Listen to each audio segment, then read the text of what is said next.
ourselves. If you put your hand over your eyes, I open my eyes to see the spiritual truth today.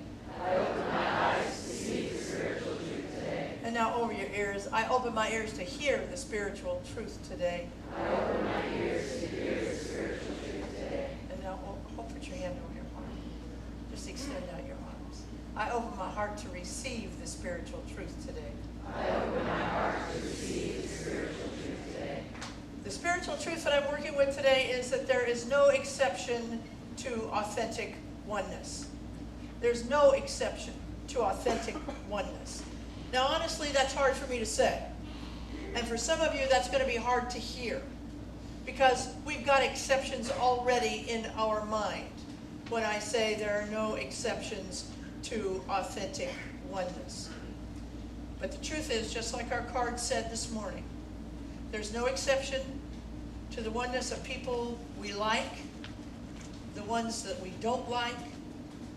There's no exception to the oneness of people that we understand and the people we have no idea what makes them tick. We are one with all of those beings. For the people we know have hurt other people, and the people we know have nurtured other people, we are one with all of those people. They're all part of us. We're living in each and every one of us. We are both Jesus and Judah at the same time. And when we can learn to approach one another with wisdom and compassion, maybe, just maybe, we can stop judging people as being good people or bad people and begin to see them as people we agree with or don't agree with. People we wish would behave differently, and people who are behaving in the way that we approve of. Maybe we can, just maybe, we can learn to embrace everybody on the planet. How in the world can we get to allow other people to have opinions that are their opinions and just leave them be as their opinions in this world? To call to mind our third belief here, that everything in our experience is either a call for love, and get it deeply, a call for love. I don't have it yet, but I'm looking to it. I'm getting closer to it, to seeing that everything is either a call for love or an expression of love. You know, Mignon was kidding this morning when she said, say it until you believe it. But the truth is, that's what we need to do. We need to just repeat it until we can begin to believe it. So that I can say to Reverend Needmouth over in the Thomas, I am one with you. I am one with you. Yes, I will continue to protest what it is that you're saying and talking about, but I will do it with love in my heart. You're not going to put hate in my heart. Amen.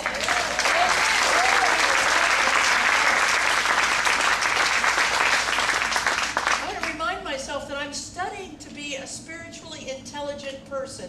And what that means to be a spiritually intelligent person is to live with compassion and wisdom while maintaining inner and outer peace, regardless of what you say.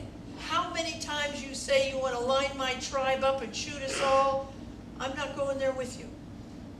I'm going to stay spiritually intelligent and live in inner and outer peace with wisdom and compassion in my tribe. And when I fall down, and I have this week, when I fall down, I'm going to remind myself that I live in spiritual community. And that I can call somebody I'm in foundations with. I can call a practitioner.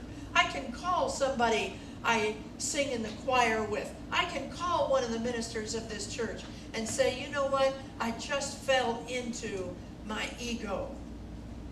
I just fell into it. I just fell into that desire to call somebody else names. I just fell into that desire to dish out consequences.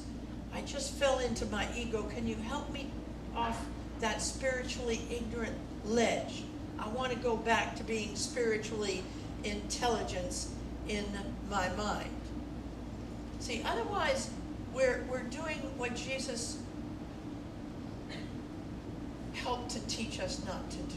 The blind leading the blind. Because when the blind lead the blind, we all fall in the ditch. And we're not going to get out of the ditch. Amen? Amen. All right.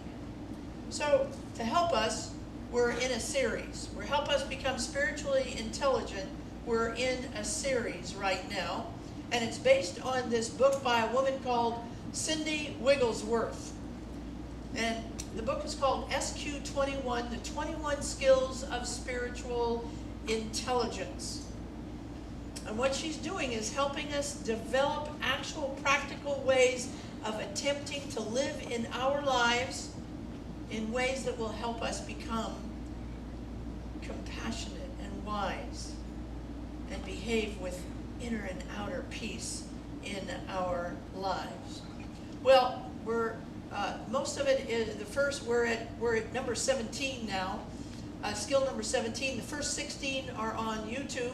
Your YouTube channel is on. Our YouTube channel is on the front of your bulletin. You can catch up. I don't have time to review, but just to say, we started out this series with looking at all of the skills under the category that say, know thyself. Begin to understand how you think, what your worldview is, what your prejudices are. And then we moved on to know your world. What kind of world are you living in? What are the characteristics of your family? What are your values? And then we moved on to skills under the category of self-mastery. And remember, we talked that self-mastery is simply the process of moving, not crushing your ego, not smashing your ego. It's the process of moving your ego into service of your higher self. That's what it is. That's what's now we're in this process called social mastery and spiritual presence.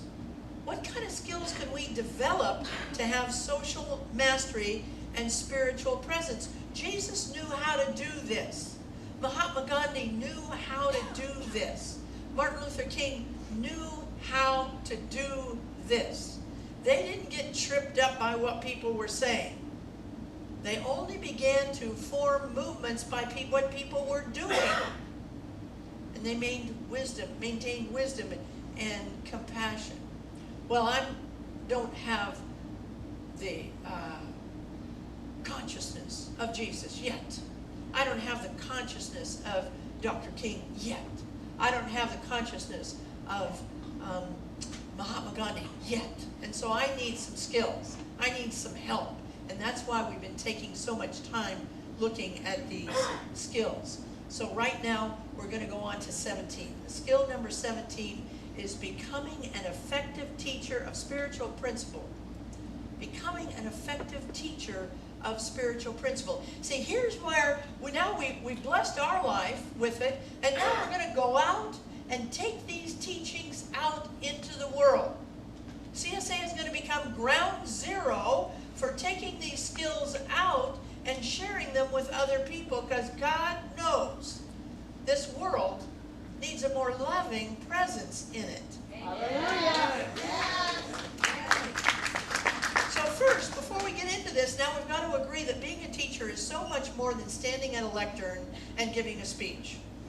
It's so much more than that.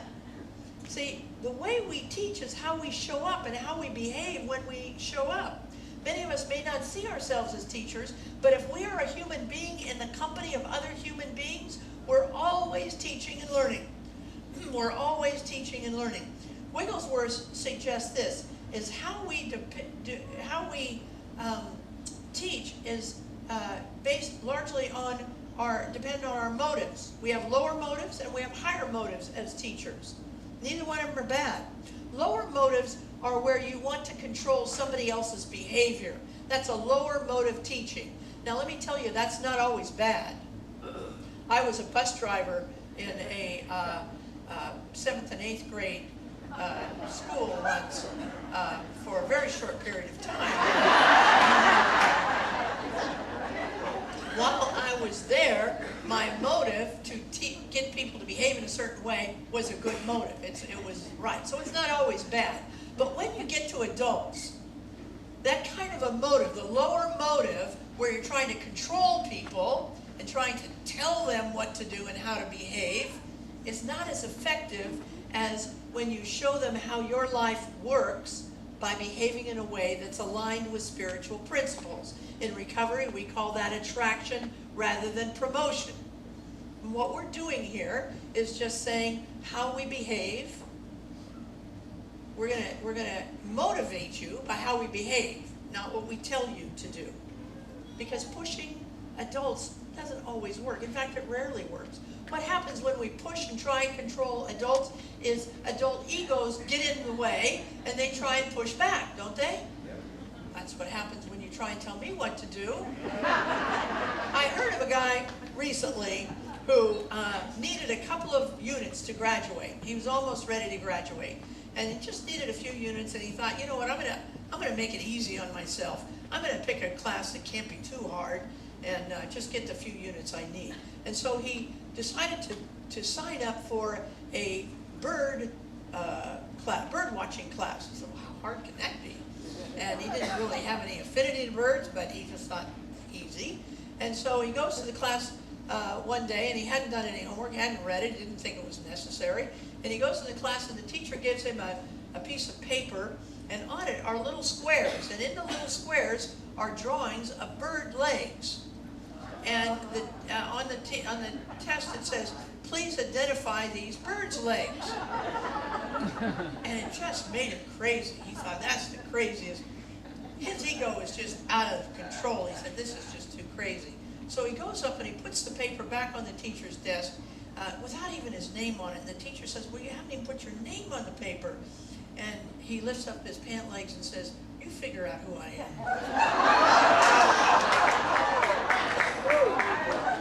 That's what happens when we push our ego pushes back to us in our life. Okay, so where am I here? All right.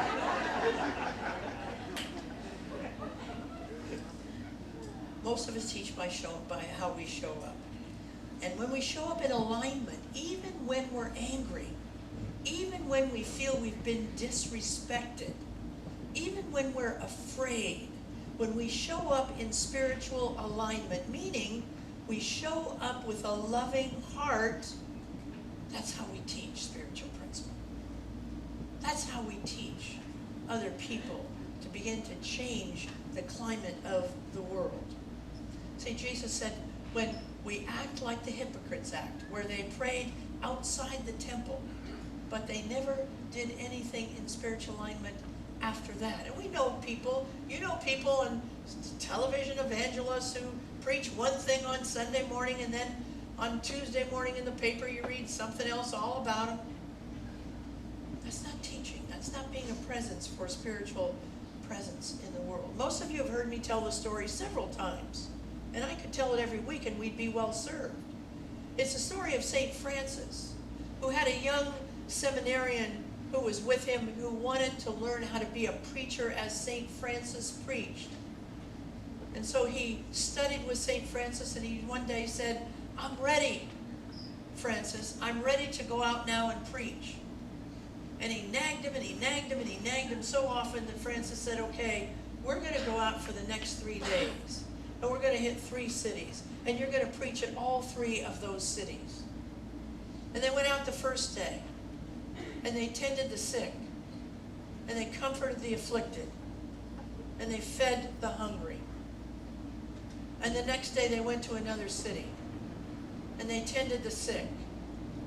And they comforted the afflicted. And they fed the hungry. And the third day went to another city. And they fed the sick. And they tended the afflicted. And they fed the hungry. And by that time the kid is just nuts. And he says, I want to preach. I want to preach. And Francis said, you have just preached the 3 most effective sermons you will ever preach in your entire life. That's how we teach spiritual principle, is by becoming that which we want to become. Khalil Gibran said, the teacher who is most wise does not bid the student into his own house of wisdom, but ushers him into his own mind. So powerful when we can be the teacher who helps the student become aware of his own divinity. Well, the nutshell version of 17 is this: be the change you want to be. Be the change you want to make. That's what Mahatma Gandhi taught us over and over and over again. So we want to walk our talk of being people who are wise and compassionate, living with inner and outer peace, no matter what the world throws at us. Well, let's go on to 18. 18 is becoming a change agent. Be a change agent. Now, what is this, a change agent? It is a person who helps us navigate, whether it's an organization or your family or a group of friends. It helps a group navigate through change with success and stress-free.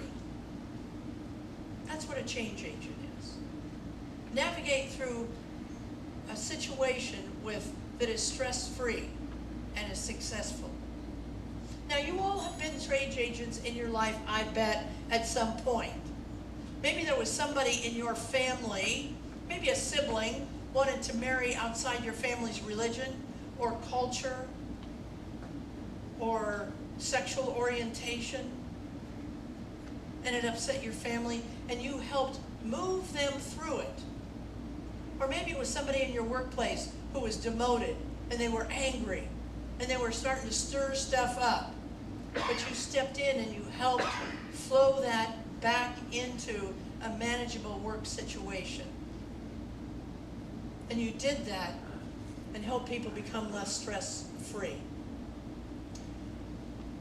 Being a change agent, Wigglesworth says this. He says that in order to be able to really fulfill this 18, this skill 18, becoming a change agent, you have to demonstrate 4 key requirements. 4 key requirements. And the first one is understanding everybody's point of view and where they're coming from. Understanding everybody's point of view and where they're coming from. And what that means is you don't get to take sides. You get to step back and say, wait a minute, I may have an opinion about this, but right now, my work is not to have an opinion. My work is to figure out where everybody's coming from. So for instance, maybe take the example of your sibling who's marrying outside their religion. Now here's what I do, and I've done this for years. When I really want to understand something, I make myself ask the question 5 times, why? 5 times, why? And so, for this example, I might say, why? First question, why are my parents so upset? First answer might be, well, because I was taught that it was wrong to marry outside my religion. Why? Second answer might be, it could reflect on bad parenting to me and my extended family. Third, why? Well, it might be that I am worried about how my grandchildren, what religion will my grandchildren be raised in? Fourth, why? Well, I might not see them in the afterlife. Fifth, why? Well, it indicates my children are moving away from me. And I don't want my adult children to move away from me. I want my grandchildren to be close to me. See, by the time you get to 5 whys, your heart begins to open up. And you naturally will have compassion for all of the points of view. So try and remember that next time you just can't get a grip on why. Ask it 5 times, and in your stillness, in the quiet. Don't get your posse involved. This is just you and your heart, you and your mind, to begin to ask that. Requirement number 2, develop a win-win. Now, I really hate this term because it's been overused. Oh, let's have a win-win. Everybody has a win-win. But the truth is, Covey says this, you need to have a win-win so that you can avoid the unhappy compromise. And I've experienced that unhappy compromise, haven't you? So you have to begin to have a desire to have everybody win. Now here's the thing. In order to have a win-win, you have to take it to the next one, the next requirement, which is respect the process. Respect the process. Honor the process. It is the very hardest one for me. I am a person who likes to move quickly. Can't everybody see the damn solution is right here in front of us? What is wrong with you all? I don't want to talk about it anymore. But in order to meet this requirement, to be in this skill of spiritual intelligence, we all have to slow down and honor everybody's process in this life. And the last one is this: become an ego-less participant. An ego-less participant. Now look, this does not mean that you must eradicate your ego. It means simply that you have to make sure that your ego is in service to your highest self. That's what it means, in service to your highest self. See, because if you become spiritually immature and you're acting from your ego, here's how you'll know it. You'll feel self-righteous. And I felt that this week. I have felt totally self-righteous over this guy who told us. You'll feel your language will be anger-fueled language. It won't be loving language. It won't be the language of Jesus or Buddha or Mahatma Gandhi. It'll be anger-fueled language in your life. And it'll interfere with your ability to become an effective change agent. Now look, anger, I want to make sure everybody at CSA understands that this church does not teach that anger is bad. I actually think anger is good. It's a fine emotion to have. Oftentimes when we're angry about an injustice, it simply means our heart is bigger and we're worried about people. Or we're worried about animals being treated badly. And we get mad about that. That's not a bad thing. But we want to make sure that it's coming from an ego-less place. If it's coming from our own ego that got injured, if that's where our anger is coming from, we need to work on that.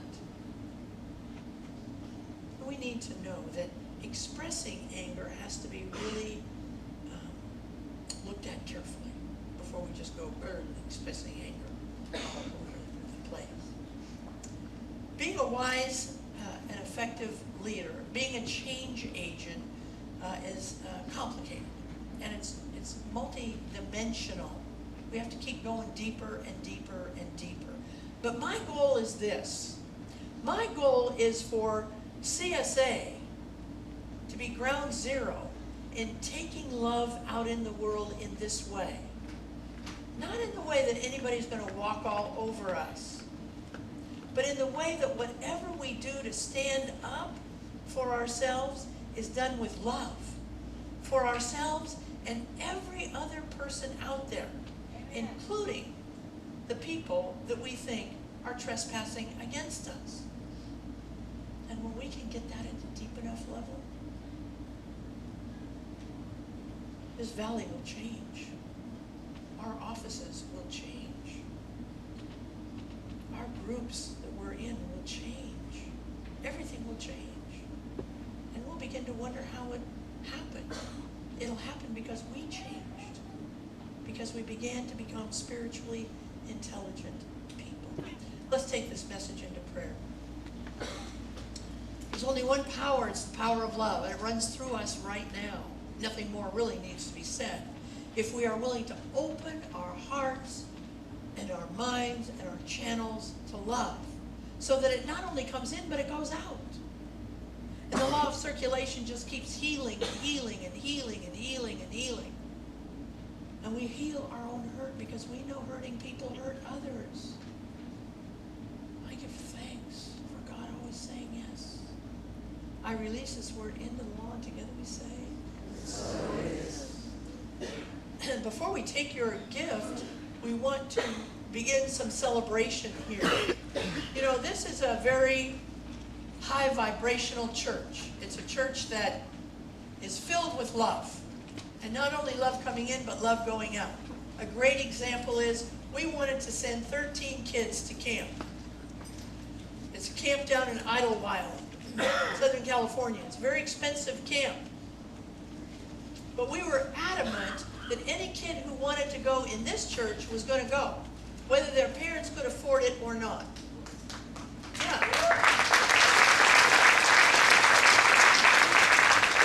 Now, some of our parents could afford it, but many could not. Or they could afford a portion of it, but not all of it. And so it came to us that we needed to raise $6,000 in order to send those kids to camp. And God bless you. I put out that call, and we raised the $6,000. That's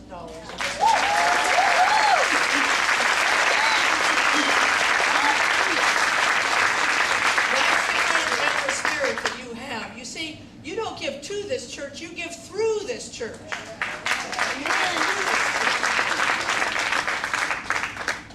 So we want to thank you back. We want to give you a thank you back. And so today is Volunteer Recognition Sunday. We have gifts for those of you who have volunteered. And First Lady, who's also the volunteer coordinator, has got cake back there in the Brooks Hall. But there's a lot more church left, so don't be running. So I'm going to call up some people, and here is the group of people who oversees all of this, and that is the Board of Trustees of CSA. Board of Trustees, will you come forward and receive your gift?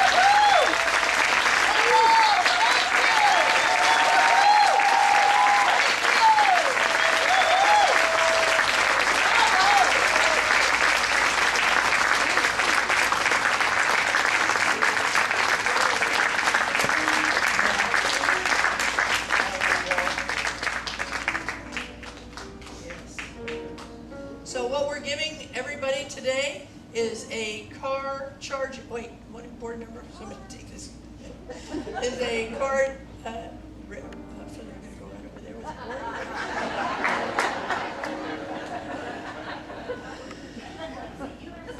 board. It's a USB converter and a charger for your car. I am told don't leave it on in your cigarette lighter when your car is off. But it's a great thing. So here's what we're going to do. I'm going to call groups of people, and we want you to come up here or here and go over, and the board will give you one of those. You don't have to see every board member. If there's a board member free, just see that board member. Board members, let's spread out over there. That's great. Okay. All right. So first, I want to ask Serena Gomez to come up. Serena, come on up.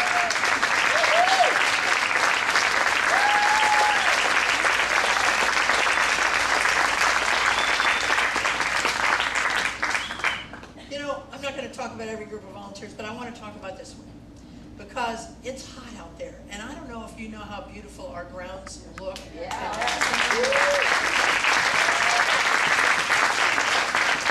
I did a funeral here, and I looked out, and Serena and a friend of hers were out there, and they worked for a good 2 hours in the sun, making this beautiful for Sunday. So Serena, thank you so much.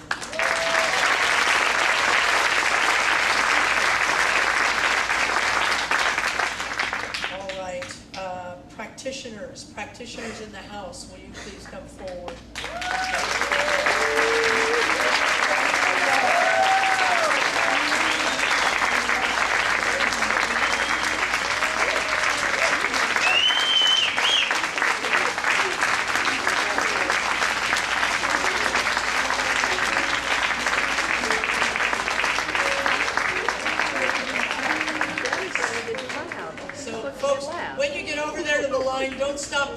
Stop at Rafe, just keep moving down. They all have a gift. Yeah. All right. Ushers, including prayer line ushers. ushers, thank you so much.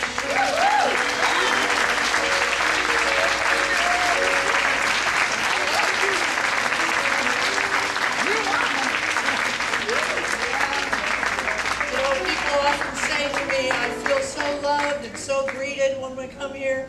It's because of these folks.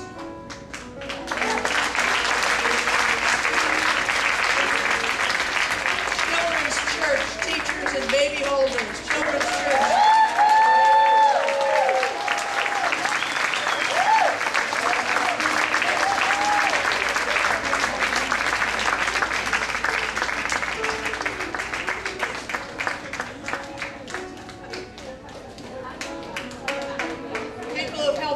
Hot Dog Sunday. If you're a Hot Dog Sunday volunteer,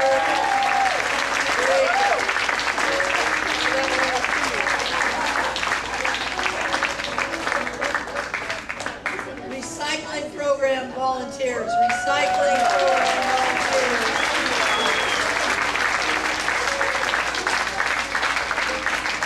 Volunteers who work on the River Cats trip.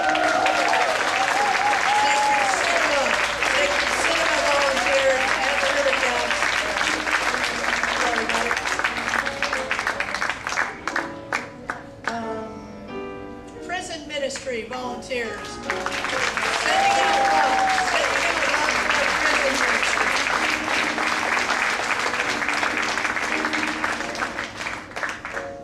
Facility repair and maintenance volunteer. Bobby Rodriguez, are you in the church this morning? Come on up here.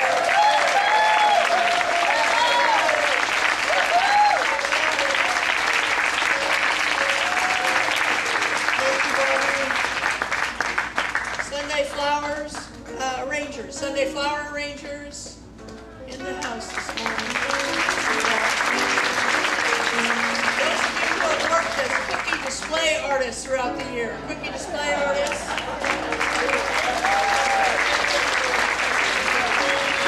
CD, magazine, people who worked out in the lobby of the CDs and magazines.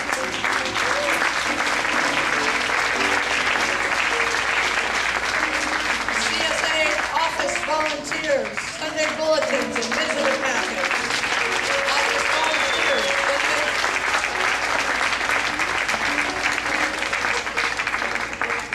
PowerPoint operators, if you volunteered as a PowerPoint operator.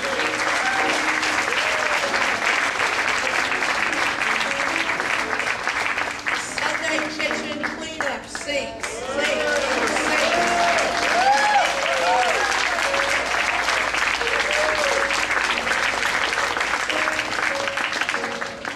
Workshop assistants. Have you been a workshop assistant? Social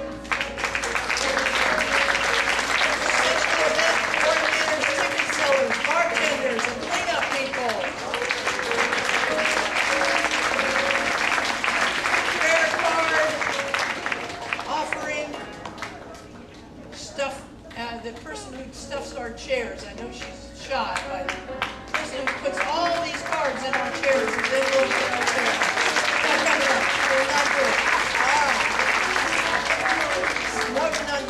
Sunday plate lay counters and bank deposit preparers. The CSA Dance Ministry. CSA Dance Ministry.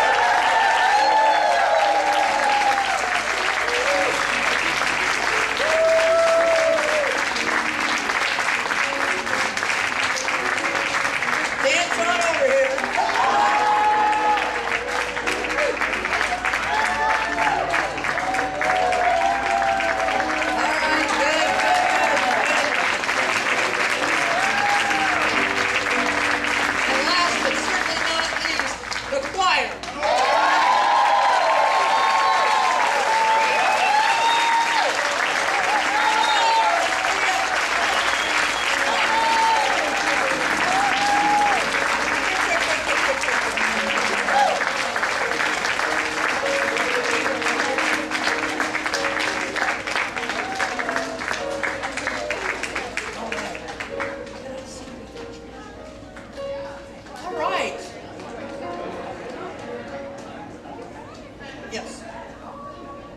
just want to say again, you know, this is a very vibrant church. And we could not do this at all without, you see how many people it takes to make this church happen? We couldn't do it without you. And I'm so, so grateful that you are here. All right, let us take your gift. We give and then we take it back. You'll put your gift in your hand and repeat after me. Money is God in action. Money is God in action. I send it forth to bless and to prosper I send it forth to bless and prosper all who come in contact with it. all who come in contact with it. And so it is. And so it is. Amen.